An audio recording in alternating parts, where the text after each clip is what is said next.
കോൺഗ്രസിന്റെ അസാധാരണ വിജയം യൂത്ത് കോൺഗ്രസ് സ്ഥാനാർത്ഥികളുടെ കൂടി വിജയമാണെന്ന് യൂത്ത് കോൺഗ്രസ് സംസ്ഥാന പ്രസിഡന്റ് ഒ.ജെ. ജനീഷ് കണ്ണൂരിൽ അടക്കം യൂത്ത് കോൺഗ്രസിന്റെ ചെറുപ്പക്കാരുടെ പാനൽ വിജയം കണ്ടു. രക്ഷാപ്രവർത്തനത്തിന്റെ പേരിൽ ചെടിച്ചട്ടി കൊണ്ട് അടിയേറ്റ സുധീഷ് വെള്ളച്ചാലിനെ പോലുള്ളവരും മികച്ച രീതിയിൽ വിജയിച്ചുവെന്നുവെന്നും ജനീഷ് പറഞ്ഞു. സർക്കാരിന്റെ എല്ലാ PR പ്രചരണങ്ങളെയും ഈ നാട്ടിലെ ജനങ്ങൾ തള്ളിക്കളഞ്ഞിരിക്കുന്ന ഒരു റിസൾട്ടാണ് ഇന്ന് പുറത്തു വന്നിട്ടുള്ളത്. അതോടൊപ്പം തന്നെ ചേർത്ത് വെക്കേണ്ടതായ ഒന്ന്, കഴിഞ്ഞ ഈ തെരഞ്ഞെടുപ്പുമായി ബന്ധപ്പെട്ട് യൂത്ത് കോൺഗ്രസുമായി ബന്ധപ്പെട്ട് മത്സരിച്ച സ്ഥാനാർത്ഥികളും ചെറുപ്പക്കാരായിട്ടുള്ള ആളുകൾ എല്ലാവർക്കും തന്നെ വലിയ വിജയം നേടിയെടുക്കാൻ വേണ്ടി സാധിച്ചു.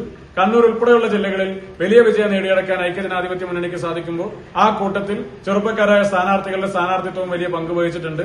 4982 വോട്ടിന്റെ ഭൂരിപക്ഷത്തിനാണ് കല്യാശ്ശേരിയിലെ ബ്ലോക്ക് പഞ്ചായത്ത് സീറ്റിൽ സുധീഷ് വെള്ളച്ചാൽ എന്ന് പറയുന്ന കേരളത്തിന്റെ മുഖ്യമന്ത്രി പിണറായി വിജയനെ കരിങ്കൊടി കാണിച്ചതിന്റെ പേരിൽ ചെടിച്ചട്ടിക്ക് മാരകമായി മർദ്ദിച്ച് കൊലപ്പെടുത്താൻ വേണ്ടി ശ്രമിച്ച ആ മർദ്ദനത്തിൽ പരിക്ക് പറ്റിയ സുധീഷ് വെള്ളച്ചാലിനെ പോലുള്ള യൂത്ത് കോൺഗ്രസിന്റെ നേതാക്കന്മാർ വിജയിച്ചു വന്നത്. അപ്പോൾ ഈ തെരഞ്ഞെടുപ്പ് വളരെ പ്രകടമായി തന്നെ പറയുകയാണ്, ഐക്യജനാധിപത്യ മുന്നണിക്ക് ശക്തമായ വിജയം നേടിയെടുക്കാൻ സാധിച്ചു. പിണറായി വിജയൻ സർക്കാരിനെതിരെ അതിശക്തമായ പ്രഹരം കൊടുക്കാൻ വേണ്ടി സാധിച്ചു. അതോടൊപ്പം തന്നെ യുവാക്കളെ അണിനിരത്തിയുള്ള കോൺഗ്രസിന്റെ പാനലിന് വലിയ വിജയം നേടിയെടുക്കാൻ സാധിച്ചു എന്നുള്ളത് പ്രകടമാക്കപ്പെട്ടിരിക്കുകയാണ്. സംസ്ഥാനത്തെമ്പാടും വിജയിച്ചു വന്ന ഐക്യജനാധിപത്യ മുന്നണിയുടെ സ്ഥാനാർത്ഥികൾക്ക് സംസ്ഥാന യൂത്ത് കോൺഗ്രസ് കമ്മിറ്റിയുടെ ഹൃദയാഭിവാദ്യങ്ങൾ നേരുന്നതിന് കൂടി ഈ അവസരം ഉപയോഗിക്കുകയാണ്.